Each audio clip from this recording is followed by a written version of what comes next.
ವಾಲ್ಮೀಕಿ ನಿಗಮದ ಹಗರಣದ ಹಣವನ್ನ ಬಳ್ಳಾರಿ ಚುನಾವಣೆಗೆ ಅಕ್ರಮವಾಗಿ ಹಂಚಿಕೆ ಮಾಡಿದ ಆರೋಪದ ಮೇಲೆ ಇಡಿ ಅಧಿಕಾರಿಗಳು ಸಂಸದ ತುಕಾರಾಂ, ಶಾಸಕ ಡಾಕ್ಟರ್ ಎನ್ ಟಿ ಶ್ರೀನಿವಾಸ್, ಶಾಸಕ ಜಿಎನ್ ಗಣೇಶ್ ಸೇರಿದಂತೆ ಹಲವರ ಮನೆಗಳ ಮೇಲೆ ದಾಳಿ ನಡೆಸಿದ್ದಾರೆ. ಕೂಡ್ಲಿಗಿ, ಬಳ್ಳಾರಿ ಜಿಲ್ಲೆಯ ಜನಪ್ರತಿನಿಧಿಗಳ ಮನೆ ಹಾಗೂ ಕಚೇರಿಗಳ ಮೇಲೆ ಇಡಿ ಅಧಿಕಾರಿಗಳು ಬೆಳ್ಳಂಬೆಳಗ್ಗೆ ದಾಳಿ ನಡೆಸಿದ್ದಾರೆ. ಸಂಸದ ತುಕಾರಾಂ, ಕಂಪ್ಲಿ ಶಾಸಕ ಜಿಎನ್ ಗಣೇಶ್, ಶಾಸಕ ಬಿ ನಾಗೇಂದ್ರ ಅವರ ಆಪ್ತ ಗೋವರ್ಧನ ರೆಡ್ಡಿ ಸೇರಿದಂತೆ ಹಲವರಿಗೆ ಸಂಬಂಧಿಸಿದ ಸ್ಥಳಗಳ ಮೇಲೆ ಏಕಕಾಲಕ್ಕೆ ದಾಳಿ ನಡೆದಿದೆ. ಇಡಿ ಅಧಿಕಾರಿಗಳು ಪರಿಶೀಲನೆಯಲ್ಲಿ ತೊಡಗಿದ್ದಾರೆ. ದಾಳಿ ಸಂದರ್ಭದಲ್ಲಿ ಸಂಸದರು ಮತ್ತು ಶಾಸಕರು ತಮ್ಮ ನಿವಾಸಗಳಲ್ಲಿ ಇದ್ರು ಅಂತ ಸದ್ಯ ತಿಳಿದು ಬಂದಿದೆ.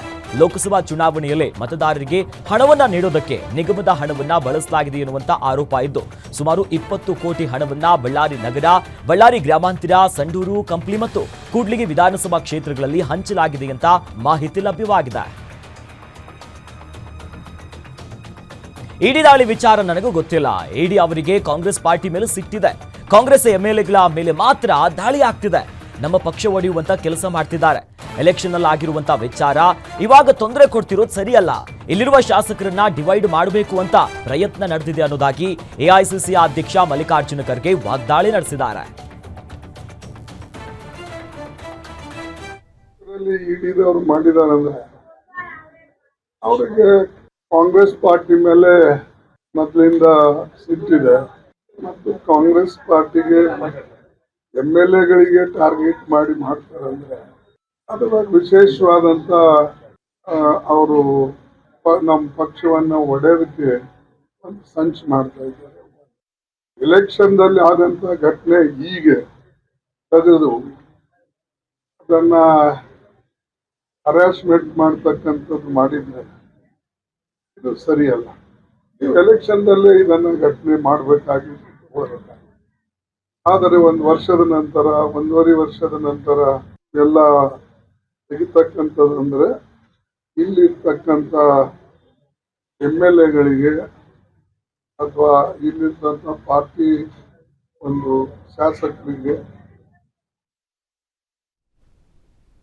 ವೇಗವಾಗಿ ಬೆಳೆಯುತ್ತಿರುವ ಬೆಂಗಳೂರು ನಗರ ವ್ಯಾಪ್ತಿಯು ಈಗಾಗಲೇ ನೆಲಮಂಗಲದವರೆಗೂ ಕೂಡ ಬಂದು ತಲುಪಿದೆ. ತುಮಕೂರನ್ನ ಸಹ ತಲುಪುವಂತ ಸಾಧ್ಯತೆ ಇದೆ. ತುಮಕೂರನ್ನ ಬೆಂಗಳೂರು ಉತ್ತರ ಅಂತ ಹೆಸರಿಡುವುದಕ್ಕೆ ಚಿಂತನೆ ನಡೆಸಲಾಗಿದೆ ಅಂತ ಗೃಹ ಸಚಿವ ಡಾಕ್ಟರ್ ಜಿ ಪರಮೇಶ್ವರ್ ತಿಳಿಸಿದ್ದಾರೆ. ತುಮಕೂರು ನಗರದ ಸುತ್ತಮುತ್ತಲಿನ 14 ಗ್ರಾಮ ಪಂಚಾಯಿತಿಗಳನ್ನ ಸೇರಿಸಿ ನಗರವನ್ನ ವಿಸ್ತರಿಸುವಂತ ಪ್ರಸ್ತಾಪನೆ ಸಿದ್ಧವಿದ್ದು, ಹಂತ ಹಂತವಾಗಿ ವಿಸ್ತರಣಾ ಪ್ರಕ್ರಿಯೆಯನ್ನ ಕೈಗೊಳ್ಳಲಾಗುವುದು ಅಂತ ಹೇಳಿದ್ರು. ಗ್ರಾಮ ಪಂಚಾಯಿತಿ ವ್ಯಾಪ್ತಿಯಲ್ಲಿ ಈಗಾಗಲೇ ಮನೆ ಕಟ್ಟಿಕೊಂಡು ವಾಸವಿರುವಂತ ನಿವಾಸಿಗಳು ಮೂಲಭೂತ ಸೌಕರ್ಯಗಳ ಕೊರತೆಯಿಂದಾಗಿ ಅವರು ಸಂಕಷ್ಟದಲ್ಲಿದ್ದಾರೆ. ಸಮರ್ಪಕ ಕುಡಿಯುವ ನೀರು, ರಸ್ತೆ, ಒಳಚರಂಡಿ ವ್ಯವಸ್ಥೆ ಇಲ್ಲದೆ ಸಮಸ್ಯೆಗಳನ್ನ ಎದುರಿಸುತ್ತಿದ್ದಾರೆ. ನಗರ ವಿಸ್ತೀರ್ಣದಿಂದಾಗಿ ಈಗ ನಾಗರಿಕರಿಗೆ ಮೂಲಭೂತ ಸೌಕರ್ಯಗಳು ತಲುಪುತ್ತದೆ ಅಂತ ತಿಳಿಸಿದ್ರು. ಏನು ಅಂತ ಹೇಳಿದ್ರೆ, ಬೆಂಗಳೂರು ಬಹಳ ವೇಗವಾಗಿ ದೊಡ್ಡ ಪ್ರಮಾಣದಲ್ಲಿ ಬೆಳೀತಾ ಇದೆ, ಸ್ಪ್ರೆಡ್ ಆಗುತ್ತೆ. ಬರ್ತಾ ಬರ್ತಾ ಈಗ ರಾಮನಗರಕ್ಕೆ ಹೋಗುತ್ತೆ, ಕೋಲಾರಕ್ಕೆ ಹೋಗುತ್ತೆ, ಚಿಕ್ಕಬಳ್ಳಾಪುರಕ್ಕೆ ಹೋಗುತ್ತೆ, ತುಮಕೂರಿಗೆ ಹೋಗುತ್ತೆ. ನಾವು ಏನಪ್ಪ ಅಂದರೆ ಈಗ ನೀವು ತುಮಕೂರು ಅನ್ನೋದಕ್ಕೂ ಬೆಂಗಳೂರು ನಾರ್ತ್ ಅನ್ನೋದಕ್ಕೂ ವ್ಯತ್ಯಾಸ ಇದೆಯಲ್ವಾ? ಎಲ್ಲೋ ಇರೋರಿಗೆ, ನ್ಯೂಯಾರ್ಕಲ್ಲಿರೋರಿಗೆ ಬ್ಯಾಂಗ್ಳೂರು ನಾರ್ತ್ ಅಂತೀವಿ. ಬೆಂಗಳೂರು ನಾರ್ತ್ ಅಂತ ತುಮಕೂರು ಅಂತ ಹೇಳಿದ್ರೆ ತುಮಕೂರು ಎಲ್ಲೋ ಇದೆ ಅನ್ನಂಗೆ ಆಗುತ್ತೆ. ಅದಕ್ಕೆ ನಾವು ನಮ್ಮ ಉಪಮುಖ್ಯಮಂತ್ರಿಗಳು ಒಂದು ಒಳ್ಳೆಯ ಕಾನ್ಸೆಪ್ಟನ್ನು ಅವರು ಡೆವಲಪ್ ಮಾಡಿದರು. ರಾಮನಗರ ಅನ್ನೋ ಬದಲಿಗೆ ಬೆಂಗಳೂರು ಸೌತ್ ಅಂತ ಕರೆಯೋಣ. ಅದನ್ನು ಸರ್ಕಾರ ಒಪ್ಪಿ ಈಗ ಆದೇಶ ಮಾಡ್ತಾಯಿದೆ. ಬೆಂಗಳೂರು ಸೌತ್ ಅಂದ ತಕ್ಷಣ ಅದರ ಪಿಕ್ಚರೇ ಬದಲಾವಣೆ ಆಗಿಬಿಡುತ್ತೆ, ರಾಮನಗರದ ಪಿಕ್ಚರೇ ಬದಲಾವಣೆ ಆಗುತ್ತೆ.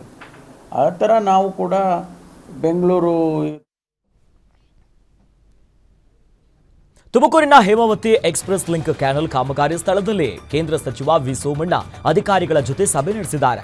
ಇನ್ನು ಇತ್ತೀಚೆಗೆ ಹೇಮಾವತಿ ಲಿಂಕ್ ಕ್ಯಾನಲ್ ಕಾಮಗಾರಿಯನ್ನು ವಿರೋಧಿಸಿ ರೈತ ಸಂಘ, ಬಿಜೆಪಿ ಹಾಗೂ ಜೆಡಿಎಸ್ ಪಕ್ಷಗಳ ಕಾರ್ಯಕರ್ತರು ಸೇರಿದಂತೆ ಸ್ವಾಮೀಜಿಗಳು ಕೂಡ ಬೃಹತ್ ಪ್ರತಿಭಟನೆಯನ್ನು ನಡೆಸಿದರು. ಇಂದು ಕಾಮಗಾರಿ ಸ್ಥಳಕ್ಕೆ ಕೇಂದ್ರ ಸಚಿವ ವಿ ಸೋಮಣ್ಣ ಭೇಟಿ ನೀಡಿ ಕಾಮಗಾರಿ ಸ್ಥಳ ವೀಕ್ಷಣೆಯನ್ನು ಮಾಡಿದ್ದಾರೆ. ಒಡವೆ ಅಂಗಡಿಲಿ ಅಡೆ ಹಾಕಿದ್ದೀನಿ, ಒಡವೆನಾ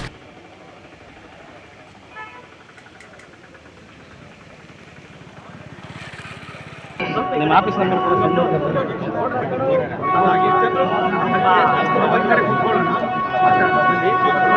ಸರ್ ಈ ಕಡೆ ಬಂದ್ಬಿಡಿದೆ ಸುಮ್ಮನೆ ಆಗಲ್ಲ ಬಿಡಲ್ಲ ಖರ್ಚು 320 ಬರ್ಕೋ ಇಲ್ಲಿವರೆಗೂ 325 ರಿಕ್ರೂಟ್ಮೆಂಟ್ ಮತ್ತು ರಿಲೀಸ್ ಆಗಿರೋದು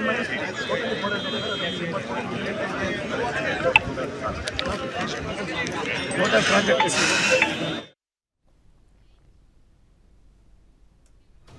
ಆರ್ಸಿಬಿಯಲ್ಲಾದ ಗೊಂದಲ ಹೇಮಾವತಿಯಲ್ಲೂ ಕೂಡ ಮಾಡ್ಕೊಳ್ಬೇಡಿ, ಮುಂದೆ ಆಗುವಂತ ಗಲಭೆಗಳಿಗೆ ಸರ್ಕಾರವೇ ನೇರ ಹೊಣೆಯಾಗುತ್ತದೆ ಅಂತ ಶಾಸಕ ಸುರೇಶ್ ಗೌಡ ಸರ್ಕಾರಕ್ಕೆ ಎಚ್ಚರಿಕೆಯನ್ನು ನೀಡಿದ್ದಾರೆ. ಅವೈಜ್ಞಾನಿಕ ಎಕ್ಸ್ಪ್ರೆಸ್ ಲಿಂಕ್ ಕ್ಯಾನಲ್ನಿಂದ 8 ತಾಲೂಕಿನ ಜನರಿಗೆ ನೀರು ಸಿಗೋದಿಲ್ಲ. ಇದನ್ನ ಐಐಟಿಯಿಂದ ತಾಂತ್ರಿಕವಾಗಿ ಕಾರ್ಯ ಸಾಧ್ಯತೆ ನೋಡಿ ಅನ್ನೋದಾಗಿ ಒತ್ತಾಯ ಮಾಡಿದ್ರು. ರಾಯಚೂರು, ಹುಬ್ಬಳ್ಳಿ, ಧಾರವಾಡದಲ್ಲಿ ಐಐಟಿ ಇದೆ. ಇದರ ಕಾರ್ಯ ಸಾಧ್ಯತೆ ಪರಿಶೀಲನೆ ಮಾಡಬೇಕು. ನಮಗೆ ತಾಕತ್ತಿದೆ, ಆನೆ ನಡೆದಿದ್ದೇ ದಾರಿ ಅಂತ ಹೇಳಿದ್ರೆ ಅಂಕುಶಿನ ಹೋರಾಟಗಾರರೇ ಆಗ್ತಾರೆ. ಮುಂದೆ ಆಗುವಂತ ಗಲಭೆಗಳಿಗೆ ಸರ್ಕಾರನೇ ನೇರ ಕಾರಣ ಆಗುತ್ತೆ. ಆರ್ಸಿಬಿಯಲ್ಲಿ ಗೊಂದಲ ಮಾಡ್ಕೊಂಡಿದ್ದೀರಾ, ಅದೇ ರೀತಿ ಇದರಲ್ಲೂ ಕೂಡ ಗೊಂದಲ ಮಾಡ್ಕೊಳ್ಬೇಡಿ ಅಂತ ಸರ್ಕಾರಕ್ಕೆ ಎಚ್ಚರಿಕೆಯನ್ನ ನೀಡಿದ್ರು. ಪರಮೇಶ್ ಸಾಹೇಬರು ಒಂದು ಹೇಳಿಕೆ ಕೊಟ್ಟಿದ್ದಾರೆ. ನಾವೆಲ್ಲ ಒತ್ತಾಯ ಮಾಡಿದ್ದೋ ಇದು ಅವೈಜ್ಞಾನಿಕವಾಗಿದೆ, ಯಾವುದು ಎಕ್ಸ್ಪ್ರೆಸ್ ಕೆನಾಲು ಅದನ್ನು ನಿಲ್ಲಿಸಬೇಕು ಅಂತ ಹೇಳಿ ರೈತ ಸಂಘದವರು, ನಾವು, ಕೃಷ್ಣಪ್ಪನವರು ಮತ್ತು ಜ್ಯೋತಿ ಗಣೇಶ್ ಅವರು ಮತ್ತು ಎಲ್ಲರೂ ಕೂಡ ಜಿಲ್ಲೆಯ ಎಲ್ಲ ಸಂಘ ಸಂಸ್ಥೆಗಳು ನಾವು ಒತ್ತಾಯ ಮಾಡಿದ್ದು. ಅದಕ್ಕೆ ಪರಮೇಶ್ ಸಾಹೇಬರು ಒಂದು ಹೇಳಿಕೆ ಕೊಟ್ಟಿದ್ದಾರೆ. ನಾವು ಮುಖ್ಯಮಂತ್ರಿಗಳ ಜೊತೆ ಒಂದು ಭೇಟಿ ಮಾಡಿಸ್ತೀವಿ, ಜಲಸಂಪನ್ಮೂಲ ಸಚಿವರೇ ಅಂತಿಮ ಅಂತ ಹೇಳಿದ್ದಾರೆ. ನಮ್ಮದು ಜಲಸಂಪನ್ಮೂಲ ಸಚಿವರದ್ದು ಅಂತಿಮನೋ ಇಲ್ಲ ಮುಖ್ಯಮಂತ್ರಿಗಳದ್ದು ಅಂತಿಮನೋ ಅದು ಒಂದು ಭಾಗ, ಸರ್ಕಾರ ನಿರ್ಣಯ ಮಾಡುವಂಥದ್ದು. ನಾವು ಇವತ್ತು ಒತ್ತಾಯ ಮಾಡ್ತಿರೋದು ರೈತ ಸಂಘದಿಂದ, ನಾವೆಲ್ಲ ಜಿಲ್ಲೆಯ ರೈತರ ಹಿತರಕ್ಷಣೆ ವೇದಿಕೆಯಿಂದ ನಾವು ಒತ್ತಾಯ ಮಾಡ್ತಿರೋದು ಇದು ಅವೈಜ್ಞಾನಿಕವಾಗಿದೆ. ಈ ನಾಲೆಯ ಒರಿಜಿನಾಲಿಟಿ ಏನಿದೆ ಅದ್ರ ಮುಖಾಂತರ ನೀರನ್ನು ಕೊಂಡೋಗಬೇಕು. ನೀವು ಎಲ್ಲಿಗಾರು ಕೊಂಡೋಗ್ರಿ, ನಮ್ದೇನು ತಕರಾರಿಲ್ಲ. ಶಾಸಕ ಜನಾರ್ದನ್ ರೆಡ್ಡಿಗೆ ಹೈಕೋರ್ಟ್ ಬಿಗ್ ರಿಲೀಫ್ ನೀಡಿದ ಹಿನ್ನೆಲೆ ಅವರ ಬೆಂಬಲಿಗರು ಸಂಭ್ರಮಾಚರಣೆಯನ್ನ ಮಾಡಿದ್ದಾರೆ. ಪಟಾಕಿ ಸಿಡಿಸಿ, ಬಣ್ಣ ಎರಚಿ, ಜೊತೆಯಲ್ಲಿ ಸಿಹಿಯನ್ನ ಹಂಚಿ ವಿಜಯೋತ್ಸವದ ರೀತಿಯಲ್ಲಿ ಖುಷಿ ಪಟ್ಟಿದ್ದಾರೆ. ಕೊಪ್ಪಳ ಜಿಲ್ಲೆಯ ಗಂಗಾವತಿ ನಗರದಲ್ಲಿ ಮಹಿಳಾ ಕಾರ್ಯಕರ್ತರು ಸೇರಿದಂತೆ ರೆಡ್ಡಿ ಬೆಂಬಲಿಗರು ಕುಣಿದು ಕುಪ್ಪಳಿಸಿದ್ದಾರೆ. ಸಂಭ್ರಮಾಚರಣೆಯಲ್ಲಿ ಬಿಜೆಪಿ ಮುಖಂಡರು ಸಹ ಭಾಗಿಯಾಗಿದ್ದರು.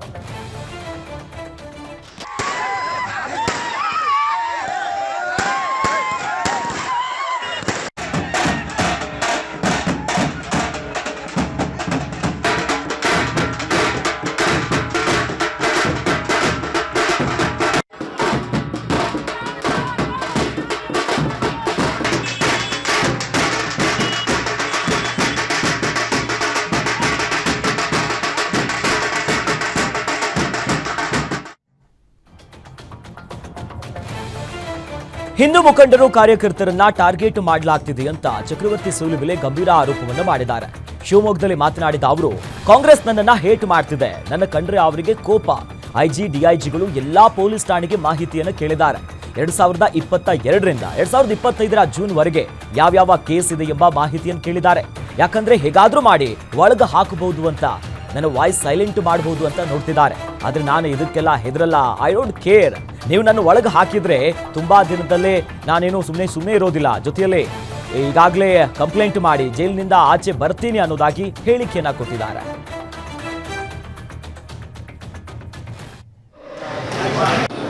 ನನಗೆ ಗೊತ್ತು ಕಾಂಗ್ರೆಸ್ ನನ್ನನ್ನು ಹೇಟ್ ಮಾಡತ್ತೆ, ಕಾಂಗ್ರೆಸ್ಸಿಗೆ ನನ್ನ ಕಂಡ್ರೆ ಕೋಪ.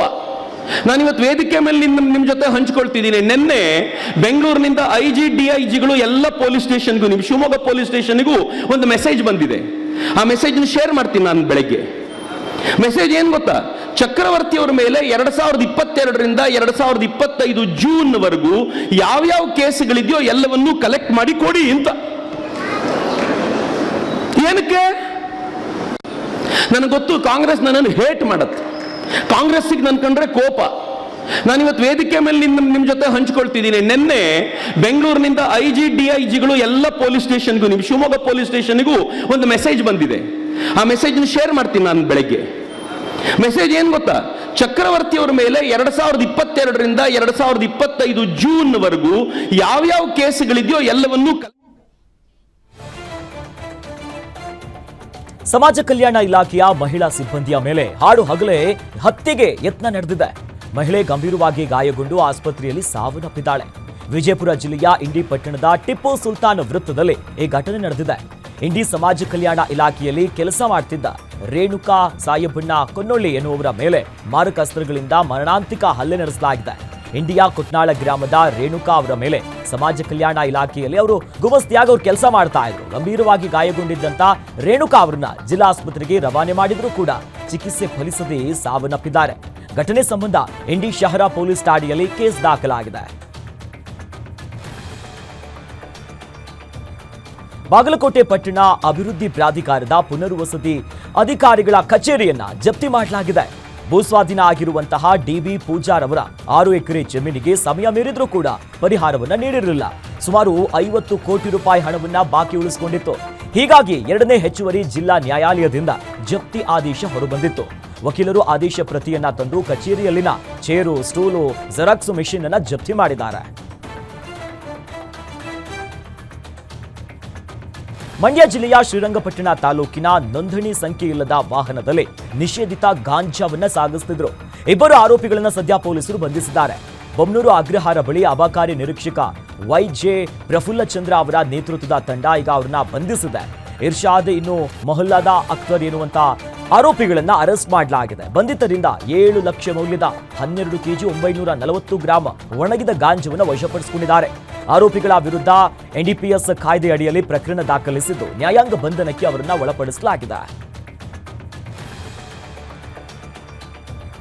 ಲಕ್ಷ ಕೈಸಾಲ ಮಾಡಿ ಆನ್ಲೈನ್ ಗೇಮ್ ಕೆಸಿನೋ ಆಡಿ ಸಾಕು ತಾಯಿಯ ಚಿನ್ನಾಭರಣವನ್ನೇ ಕಳ್ಳತನ ಮಾಡಿದಂತ ಆರೋಪಿಯನ್ನ ಬಂಧಿಸಲಾಗಿದೆ. ಬೆಳಗಾವಿ ಜಿಲ್ಲೆಯ ಮೂಡಲಗಿ ತಾಲೂಕಿನಲ್ಲಿರುವಂತಹ ಕೌಜಲಗಿ ಪಟ್ಟಣದಲ್ಲಿ ಘಟನೆ ನಡೆದಿದೆ. ಪಟ್ಟಣದ ಲೋಕೇಶ್ ಬಸಪ್ಪ ದಳವಾಯಿ ಬಂಧಿತ ಆರೋಪಿ ಅಂತ ಗುರುತಿಸಲಾಗಿದೆ. 20 ಲಕ್ಷ ಮೌಲ್ಯದ 200 ಗ್ರಾಂ ಚಿನ್ನಾಭರಣವನ್ನ ಕದ್ದು ದರೋಡೆ ಕಥೆಯನ್ನ ಕಟ್ಟಿದ್ದ ಈ ಭೂಪ ರೋಚಕವಾಗಿ ಪ್ರಕರಣವನ್ನ ಭೇದಿಸಿದಂತ ಪೊಲೀಸರು ಆರೋಪಿಯನ್ನ ಅರೆಸ್ಟ್ ಮಾಡಿದ್ದಾರೆ. ಆರೋಪಿ ಬಳಿ ಇದ್ದಂತ ಚಿನ್ನಾಭರಣ ಜಪ್ತಿ ಮಾಡಿ ಆರೋಪಿ ಲೋಕೇಶ್ನನ್ನ ಹೆಂಡಲಗ ಜೈಲ್ಗೆ ರವಾನೆ ಮಾಡಿದ್ದಾರೆ. ಖಾಸಗಿ ಬ್ಯಾಂಕ್ನಲ್ಲಿ ನೌಕರನಾಗಿದ್ದ ಸಂತೋಷ್ ಗಣಪತಿ ನಾಯ್ಕ ಹುಡುಗಿಯರ ಮಿಸ್ಯೂಸ್ ಮಾಡೋ ಜಾಲವನ್ನ ಪತ್ತೆ ಹಚ್ಚಿದ್ದ ಹಿನ್ನೆಲೆ ಬೆದರಿಕೆಯಿಂದ ಆತ್ಮಹತ್ಯೆಗೆ ಶರಣಾಗ್ಬಿಟ್ಟಿದ್ದಾನೆ. ಈ ಘಟನೆ ಉತ್ತರ ಕನ್ನಡ ಜಿಲ್ಲೆಯ ಸಿದ್ದಾಪುರದಲ್ಲಿ ನಡೆದಿದೆ. ತಾನು ಪ್ರೀತಿಸಿದ ಯುವತಿ ಕೂಡ ಈ ಮೋಸದ ಜಾಲಕ್ಕೆ ಬೆಂಬಲವನ್ನ ನೀಡುತ್ತಿರುವುದಾಗಿ ಆಡಿಯೋದಲ್ಲಿ ಹೇಳಿದ್ದಾನೆ. ಫೇಸ್ಬುಕ್ನಲ್ಲಿ ಯುವತಿಯ ಫೇಕ್ ಪ್ರೊಫೈಲ್ ಅನ್ನ ಕ್ರಿಯೇಟ್ ಮಾಡಿ ಜಾಲವನ್ನ ತನ್ನ ಬಲೆಗೆ ಬೀಳಿಸಿಕೊಂಡಿದ್ದ. ಹುಡುಗಿಯರಂತೆ ಮಾತನಾಡಿ ಅವರಿಂದ ಮಾಹಿತಿಯನ್ನ ಪಡೆದು ಒಂದಷ್ಟು ಹಣ ಕೂಡ ಈ ಸಂತೋಷ್ ಪಡೆದಿದ್ದ. ನಂತರ ಇವನ ಕೃತ್ಯ ಬಯಲಾಗಿದ್ದು ಜೀವ ಭಯದಿಂದ ಆತ್ಮಹತ್ಯೆಗೆ ಶರಣಾಗಿದ್ದಾನೆ. ಹುಬ್ಬಳ್ಳಿ ಧಾರವಾಡ ಪೊಲೀಸರು ಎಂದು ಭರ್ಜರಿ ಬೇಟೆಯಾಡಿದ್ದಾರೆ. ಕೋಟ್ಯಾಂತರ ರೂಪಾಯಿ ಮೌಲ್ಯದ ಕೋಟಾ ನೋಟು ಜಾಲವನ್ನ ಸಿಸಿಬಿ ತಂಡ ಪತ್ತೆ ಮಾಡಿದೆ. ಕಡಿಮೆ ಬಡ್ಡಿ ದರದಲ್ಲಿ ಸಾಲ ಕೊಡಿಸೋದಾಗಿ ಹೇಳಿ ಸಾಲದ ರೂಪದಲ್ಲಿ ನಕಲಿ ನೋಟುಗಳನ್ನ ಕಿರಾತಕ ನೀಡಿದ. ಮೈಸೂರು ಮೂಲದ ಮೊಹಮ್ಮದ್ ಆಸಿಫ್ ಅಶ್ವಿನಿಗೆ 50 ಕೋಟಿ ಕೊಡಿಸುವಂತ ಆಸೆಯನ್ನ ತೋರಿಸಿದ್ದ. ಏನೋ ಪ್ರೊಸೆಸಿಂಗ್ ಫೀ ಅಂತ 60 ಲಕ್ಷ ರೂಪಾಯಿ ಹಣವನ್ನ ಪಡೆದಿದ್ದ. ನಂತರ ಲೋನ್ನ ಮೊದಲ ಭಾಗ ಅಂತ 1,87,45,000 ಹಣವನ್ನ ಅಶ್ವಿನಿಗೆ ನೀಡಿದ್ದ.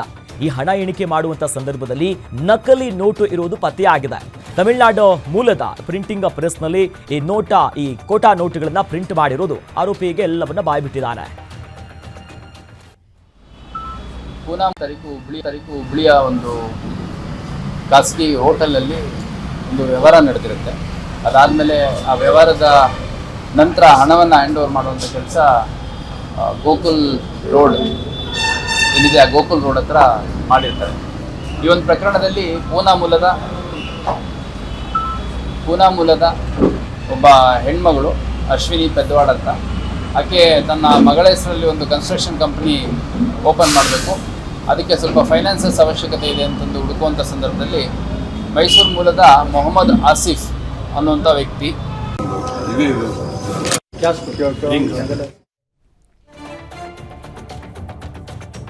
ಬೀದರ್ ಜಿಲ್ಲೆಯಾದ್ಯಂತ ಪೊಲೀಸರು ಭರ್ಜರಿ ಕಾರ್ಯಾಚರಣೆಯನ್ನು ನಡೆಸಿದ್ದು 8 ಪ್ರಕರಣಗಳನ್ನು ಭೇದಿಸಿ 22 ಜನ ಕಳ್ಳರನ್ನ ಬಂಧಿಸಿದ್ದಾರೆ. 41.94 ಲಕ್ಷ ರೂಪಾಯಿ ಮೌಲ್ಯದ ಚಿನ್ನಾಭರಣ ಸೇರಿ ವಿವಿಧ ವಸ್ತುಗಳನ್ನ ಜಪ್ತಿ ಮಾಡಲಾಗಿದೆ. ಕೃತ್ಯಕ್ಕೆ ಬಳಸಿದಂತ 11 ಬೈಕ್, 2 ಕಾರು, 1 ಬುಲೆರೋ ವಾಹನ, 1 ಟಿಪ್ಪರ್ ಲಾರಿ ಸೇರಿ ಚಿನ್ನ, ಬೆಳ್ಳಿ, ವಜ್ರ, ಆಭರಣ, ನಗದು ಹಣವನ್ನ ವಶಕ್ಕೆ ಪಡೆಯಲಾಗಿದೆ. ಜಿಲ್ಲೆಯ 8 ಪೊಲೀಸ್ ಠಾಣೆಗಳಲ್ಲಿ ದಾಖಲಾದ 11 ಕಳವು ಪ್ರಕರಣಗಳಲ್ಲಿ ಕಳ್ಳರನ್ನ ಬಂಧಿಸಿ ನ್ಯಾಯಾಂಗ ಬಂಧನಕ್ಕೆ ಪೊಲೀಸರು ಒಪ್ಪಿಸಿದ್ದಾರೆ. ಕಳ್ಳತನವಾಗಿದ್ದ ಸ್ವತ್ತನ್ನ ವಾರಸುದಾರರಿಗೆ ಹಸ್ತಾಂತರ. ಮೈಸೂರು ಜಿಲ್ಲೆಯ ನಂಜನಗೂಡು ತಾಲೂಕಿನಲ್ಲಿ ನೇಣು ಬಿಗಿದ ಸ್ಥಿತಿಯಲ್ಲಿ ತಾಯಿ ಮಗಳ ಶವ ಪತ್ತೆಯಾಗಿದೆ. ಕೊತ್ತನಹಳ್ಳಿ ಗ್ರಾಮದಲ್ಲಿ ಘಟನೆ ನಡೆದಿದೆ. ತಾಯಿ ಜಯಲಕ್ಷ್ಮಿ, ಮಗಳು ಪ್ರಿಯಾ ಮೃತ ದುರ್ದೈವಿಗಳು ಅಂತ ಗುರುತಿಸಲಾಗಿದೆ.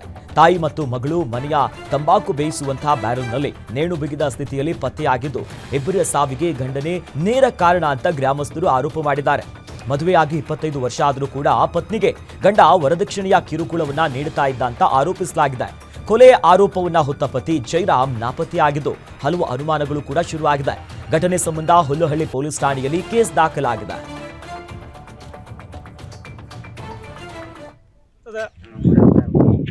ನಮ್ಮ ತಂಗಿರು ನಾವು ಎಲ್ಲ ಜೊತೆಗೆ ಆಟ ಆಡಿ ಬೆಳೆದವರು. ಇವತ್ತು ಈ ನೋವು ಯಾರಿಗೂ ಬ್ಯಾಡ್ದು ಸರ್. ಆ ಥರ ಏನಾರು ಇದ್ರೆ ಕುಂತು ಯಾರಿಗಾರ ನ್ಯಾಯ ಪಂಚಾಯತಿ ಮಾಡಿ ಬಗೆಹರಿಸ್ಕೋಬೋದೈತಲ್ಲ. ಈ ಸಾವಿನಲ್ಲಿ ಯಾವುದು ಈಗ ಏನು ಸಿಕ್ತು ಸರ್, ಸಾವಲ್ಲಿ ಏನು ಪರಿಹಾರ ಸಿಕ್ತು? ಆ ಮಕ್ಕಳು ನೋಡು ಒಟ್ಟ ಅವ್ರಿತ್ತ ಸರ್. ಆ ಮಕ್ಕಳನ್ನ ಯಾರ ಬಿಟ್ಬಿಟ್ಟು ನಾವು ಸತ್ಲ, ಈಗ ಅದು ಸತ್ತಿರೋದು ಅಂತ ನಮ್ಗೆ ಏನು ಹೇಳೋಕ್ಕೈತಿಲ್ಲ ಸರ್. ಈಗ ಅವಮ್ಮ ಯಾವ ರೀತಿ ನ್ಯಾಣ ಹಾಕೊಳ್ಳು, ಆ ಮಕ್ಕಳು ಬಿಟ್ಟು ಆ ಮಕ್ಕಳನ್ನ ಹೆಂಗೆ ತಗೊಂಡು ನ್ಯಾಣ. ಟೊಮ್ಯಾಟೊ ತೋಟಕ್ಕೆ ನೀರು ಬಿಡುವ ವಿಚಾರಕ್ಕೆ ಮಾರಾಮಾರಿ ನಡೆದಿದೆ. ಲಾಂಗ್ ಮಚ್ಚುಗಳಿಂದ 2 ಗುಂಪುಗಳು ಈ ಬಡಿದಾಡಿಕೊಂಡಿರುವಂತಹ ಘಟನೆ ಚಿಂತಾಮಣಿ ತಾಲೂಕಿನ ವೆಂಕಟರಾಯನ ಕೋಟೆಯಲ್ಲಿ ನಡೆದಿದೆ. ಗಾಯಾಳುಗಳಿಗೆ ಚಿಂತಾಮಣಿಯ ಆಸ್ಪತ್ರೆಯಲ್ಲಿ ಚಿಕಿತ್ಸೆಯನ್ನ ನೀಡಲಾಗ್ತಿದ್ದು, ಸ್ಥಳಕ್ಕೆ ಬಟ್ಲಹಳ್ಳಿ ಪೊಲೀಸರು ಭೇಟಿ ನೀಡಿ ಪರಿಶೀಲನೆಯನ್ನ ನಡೆಸಿದ್ದಾರೆ.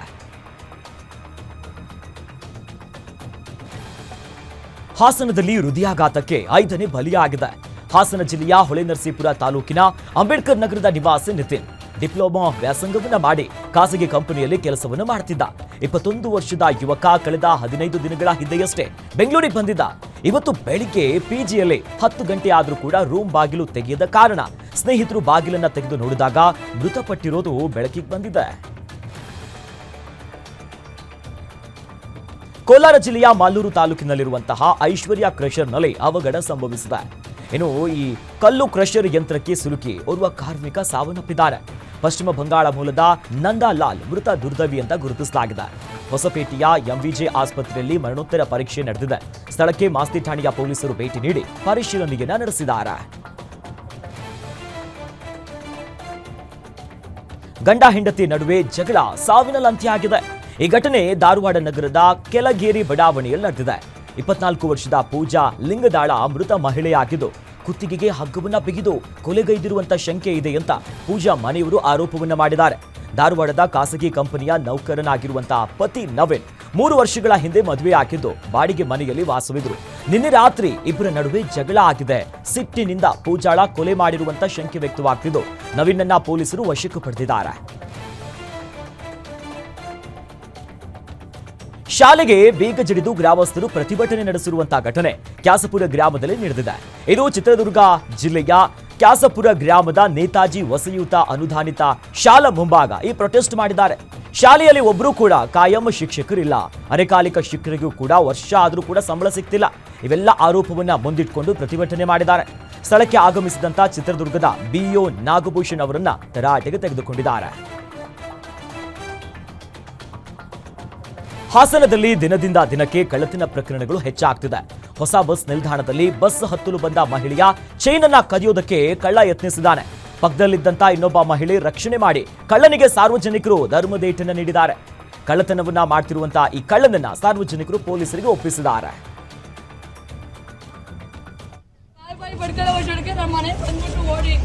ಯಾಕೋ ಆ ಥರ ಮಾಡಿದ್ದು? ಅದು ಹೇಳ್ತಾ ಸುಳ್ಳು ಹೇಳ್ತಾರೆ ಅವರು. ಸುಳ್ಳು ಹೇಳ್ತಾ ಇದೆಯೇನೋ? ನಿಮ್ಮ ಮನೇಲಿ ಅಕ್ಕ ತಂಗಿರಿಲ್ವಾ? ಬರ್ತೀಯ ನೋಡಿ, ನ್ಯೂಸ್ ಅಲ್ಲಿ ಬರ್ತೀಯ ನೋಡಿ. ನೀನು ಇನ್ನು ಏನೇನ್ ಮಾಡಿದ್ಯಾ ಈ ತರ? ಎಲ್ಲೆಲ್ಲಿ ಮಾಡಿದ್ಯೋ? ಎಲ್ಲೆಲ್ಲಿ ಮಾಡಿದ್ಯಾ ಈ ತರ? ಮನೆ ಅಡ್ರೆಸ್ ಕೊಡ್ತೀನಿ, ಕೇಳೋಣ.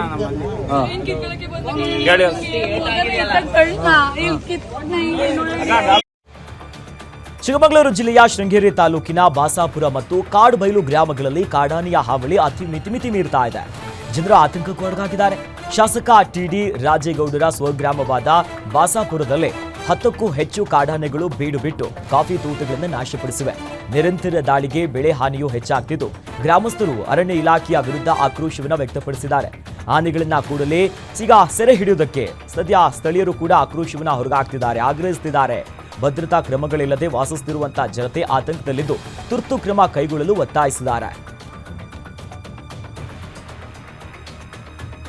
ಸ್ನಾನಕ್ಕೆಂದು ನದಿಗೆ ಇಳಿದಿದ್ದ ಬಾಲಕನ ಮೇಲೆ ಏಕಾಏಕಿ ಮೊಸಳೆ ದಾಳಿ ನಡೆಸಿರುವಂತಹ ಘಟನೆ ಬಳ್ಳಾರಿ ಜಿಲ್ಲೆಯ ಕಂಪ್ಲಿ ತಾಲೂಕಿನ ಸಣಾಪುರ ಗ್ರಾಮದಲ್ಲಿ ನಡೆದಿದೆ.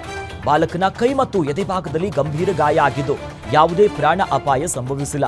16 ವರ್ಷದ ವೇದಮೂರ್ತಿ ಮೊಸಳೆಯಿಂದ ದಾಳಿಗೊಳಗಾಗಿರುವಂತಹ ಯುವಕ ಅನ್ನೋದಾಗಿ ತಿಳಿದು ಬಂದಿದೆ. ಮೊಸಳೆಯ ಬಾಯಿಗೆ ಸಿಕ್ಕಿಕೊಂಡ ಬಾಲಕನನ್ನ ಸ್ಥಳದಲ್ಲೇ ಇದ್ದಂತ ವೀರೇಶ್ ಎಂಬ ಯುವಕ ರಕ್ಷಿಸಿದ್ದಾನೆ. ಗಾಯಾಳು ಬಾಲಕನನ್ನ ಕಂಪ್ಲಿಯ ಖಾಸಗಿ ಆಸ್ಪತ್ರೆಗೆ ದಾಖಲಿಸಿದ್ದು ಹೆಚ್ಚಿನ ಚಿಕಿತ್ಸೆಗಾಗಿ ಗಂಗಾವತಿಯ ಖಾಸಗಿ ಆಸ್ಪತ್ರೆಗೆ ರವಾನೆ ಮಾಡಲಾಗಿದೆ. ಮಲೆನಾಡಿಗರ ನಿದ್ದೆಗೆಡಿಸಿದ್ದ ಚಿರತೆ ಕೊನೆಗೂ ಸೆರೆಯಾಗಿದೆ.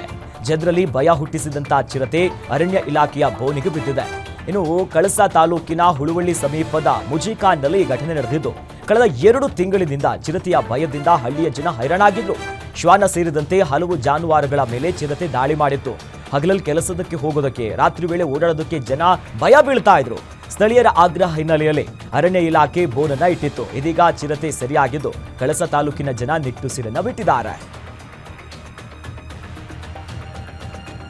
ರಸ್ತೆಗೆ ಅಡ್ಡ ಬಂದ ನಾಯಿಯನ್ನ ತಪ್ಪಿಸುವುದಕ್ಕೆ ಹೋಗಿ ಬೈಕ್ ಅಪಘಾತಕ್ಕೆ ಈಡಾಗಿದೆ. ಈ ಘಟನೆಯಲ್ಲಿ ಚಿಕಿತ್ಸೆ ಫಲಿಸದೆ ಯುವಕ ಸಾವನ್ನಪ್ಪಿದ್ದು ಮತ್ತೋರ್ವನಿಗೆ ಗಂಭೀರವಾಗಿ ಗಾಯ ಆಗಿದೆ. ದಾವಣಗೆರೆ ಜಿಲ್ಲೆಯ ನ್ಯಾಮತಿ ತಾಲೂಕಿನ ರಾಮೇಶ್ವರ ಗ್ರಾಮದ ಬಳಿ ಈ ಅಪಘಾತ ಸಂಭವಿಸಿದೆ. ರಾಮೇಶ್ವರ ಗ್ರಾಮದ ಮೂಕ ಚೌಡಮ್ಮ ದೇವಸ್ಥಾನಕ್ಕೆ ಹೋಗಿ ವಾಪಸ್ ಬರುವಾಗ ಘಟನೆ ನಡೆದಿದ್ದು ಚಿಕಿತ್ಸೆ ಫಲಿಸದೆ ಸದ್ಯ ಸಚಿನ್ ಮೃತಪಟ್ಟಿದ್ದಾನೆ.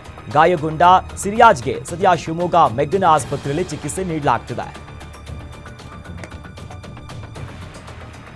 ನೆಲಮಂಗಲದ ರಾಷ್ಟ್ರೀಯ ಹೆದ್ದಾರಿ 48ರಲ್ಲಿ ಭೀಕರ ಅಪಘಾತ ಸಂಭವಿಸಿದೆ. ಚಲಿಸುತ್ತಿದ್ದ ಕ್ಯಾಂಟರ್ಗೆ ಹಿಂಬದಿಯಿಂದ ಮತ್ತೊಂದು ಟ್ಯಾಂಕರ್ ಡಿಕ್ಕಿ ಹೊಡೆದಿದ್ದು ಅದೃಷ್ಟವಶಾತ್ ಕ್ಯಾಂಟರ್ ಚಾಲಕ ರವಿಗೆ ಸಣ್ಣ ಪುಟ್ಟ ಗಾಯಗಳಾಗಿದ್ದು ಪ್ರಾಣ ಅಪಾಯದಿಂದ ಪಾರಾಗಿದ್ದಾನೆ. ಕ್ರೇನ್ ಮೂಲಕ ಅಪಘಾತದ ವಾಹನಗಳನ್ನ ಸ್ಥಳದಿಂದ ತೆರವು ಮಾಡಲಾಗಿದೆ. ಅಪಘಾತ ಸ್ಥಳದಲ್ಲಿ ಫುಲ್ ಟ್ರಾಫಿಕ್ ಜಾಮ್ ಉಂಟಾಗಿ ವಾಹನ ಸಂಚಾರ ಕೂಡ ದೊಡ್ಡ ಮಟ್ಟದಲ್ಲಿ ಅಸ್ತವ್ಯಸ್ತ ಆಗಿತ್ತು. ಸದ್ಯ ನೆಲಮಂಗಲ ಸಂಚಾರಿ ಪೊಲೀಸ್ ಠಾಣೆಯಲ್ಲಿ ಕೇಸ್ ದಾಖಲಾಗಿದೆ.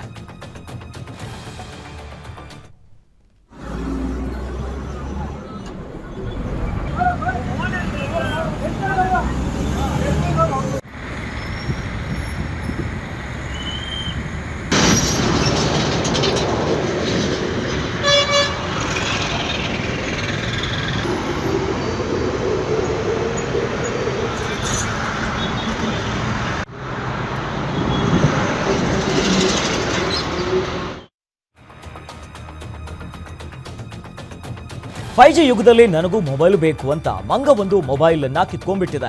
ಈ ಘಟನೆ ಶಿವಮೊಗ್ಗದ ಖಾಸಗಿ ಆಸ್ಪತ್ರೆಯಲ್ಲಿ ನಡೆದಿದೆ. ಆಸ್ಪತ್ರೆಯ ಕಿಟಕಿ ಬಳಿ ಮೊಬೈಲ್ ಅನ್ನ ಇಟ್ಟು ಸಿಬ್ಬಂದಿ ಕೆಲಸ ಮಾಡ್ತಾ ಇದ್ರು. ಈ ವೇಳೆ ಕಿಟಕಿ ಬಳಿ ಬಂದು ಮೊಬೈಲ್ ಅನ್ನ ಕಿತ್ಕೊಂಡು ಮಂಗ ಮಾಯ ಆಗಿದೆ. ಜೊತೆಲಿ ಮರ ಹತ್ಕೊಂಡು ಕೂತಿದೆ. ಕೋತಿಯಿಂದ ಮೊಬೈಲ್ ವಾಪಸ್ ಪಡೆಯುವುದಕ್ಕೆ ಆಸ್ಪತ್ರೆಯ ಸಿಬ್ಬಂದಿ ಹರಸಾಹಸವನ್ನ ಪಟ್ಟಿದ್ದಾರೆ. ಕೋತಿಯ ಕಿತಾಪತಿಯನ್ನ ಸ್ಥಳೀಯರು ಮೊಬೈಲ್ನಲ್ಲಿ ಸೆರೆ ಹಿಡಿದಿದ್ದಾರೆ. ಬೀದರ್ ಜಿಲ್ಲೆಯಾದ್ಯಂತ ಬೆಳಿಗ್ಗೆಯಿಂದಲೇ ಜಿಟಿ ಮಳೆ ಶುರುವಾಗಿದ್ದು ಜನಜೀವನ ಸಂಪೂರ್ಣವಾಗಿ ಅಸ್ತವ್ಯಸ್ತಗೊಂಡಿದೆ. ಛತ್ರಿ ಹಿಡಿದುಕೊಂಡೇ ಜನ ಈಗ ನಿತ್ಯ ತಮ್ಮ ಕೆಲಸಕ್ಕೆ ಹೋಗ್ತಿದ್ದಾರೆ. ಜಿಲ್ಲೆಯ ಔರಾದ್, ಬಸವ ಕಲ್ಯಾಣ, ಬಾಲ್ಕಿ, ಹನುಮಾನಾಬಾದ್ ತಾಲೂಕಿನಲ್ಲೂ ಕೂಡ ನಿರಂತರ ಮಳೆಯಾಗಿದ್ದು ಹವಾಮಾನ ಇಲಾಖೆಯ ವರದಿ ಪ್ರಕಾರ ನಾಳೆ ಸಹ ಮಳೆ ಮುಂದುವರಿಯುವ ಸಾಧ್ಯತೆ ಹೆಚ್ಚಿದೆ. ಕುಂಬಾರನಿಗೆ ವರುಷ, ದೊಣ್ಣೆಗೆ ನಿಮಿಷ ಅನ್ನುವಂತ ಮಾತಿನಂತೆ ರಾಯಚೂರು ಜನರ ಪರಿಸ್ಥಿತಿ ಹಾಗೆ ಆಗಿದೆ. ಸಾಲ ಸೂಲ ಮಾಡಿ ದಾಳಿಂಬೆಯನ್ನ ಬೆಳೆದಿದ್ರು. ಇನ್ನೇನು ಉತ್ತಮ ಫಸಲು ಬರ್ತಿದೆ ಅನ್ನೋ ಹೊತ್ನಲ್ಲೇ ಸದ್ಯ ಸಾಲವನ್ನ ತೀರಿಸಬಹುದು ಅಂತ ಅಂದ್ಕೊಳ್ಳಿರೋ ಹೊತ್ನಲ್ಲೇ ಮಳೆ ಗಾಳಿಗೆ ಬೆಳೆದಂತ ಬೆಳೆ ಎಲ್ಲವೂ ಕೂಡ ಹಾಳಾಗಿದೆ. ಇದರಿಂದ ರೈತರು ಕಂಗಾಲಾಗಿರುವಂತ ಘಟನೆ ಸಿಂಧನೂರು ತಾಲೂಕಿನ ಹೂಡ ಗ್ರಾಮದಲ್ಲಿ ನಡೆದಿದೆ. ಬಿರುಗಾಳಿ ಸಹಿತ ಮಳೆಗೆ ಸಂಪೂರ್ಣವಾಗಿ ದಾಳಿಂಬೆ ತೋಟಗಳು ನೆಲಕಚ್ಚಿವೆ.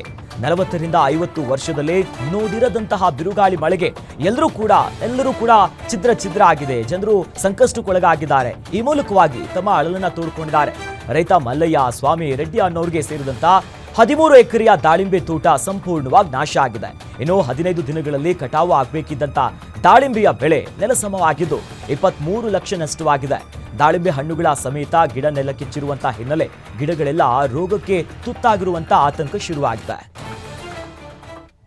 ಸುಮಾರು ಒಂದು 15-20 ಜನ ರೈತರಿದ್ದಾರೆ. ಉಡಾ ಬಂತು, ಮುಕುಂದ ಬಂತು, ಗೊಬ್ಬರಕಲ್ ಬಂತು. ಈಗ ಇಲ್ಲಿ ಇದು ಮಲ್ಲಯ್ಯ ಸ್ವಾಮಿ ಮತ್ತು ಶಿವಲಿಂಗಯ್ಯ ಸ್ವಾಮಿ ಪ್ಲಾಟಲ್ಲಿ ನಾವು ಇದ್ದೀವಿ ಎಟ್ ಪ್ರೆಸೆಂಟ್ ಆಗಿ.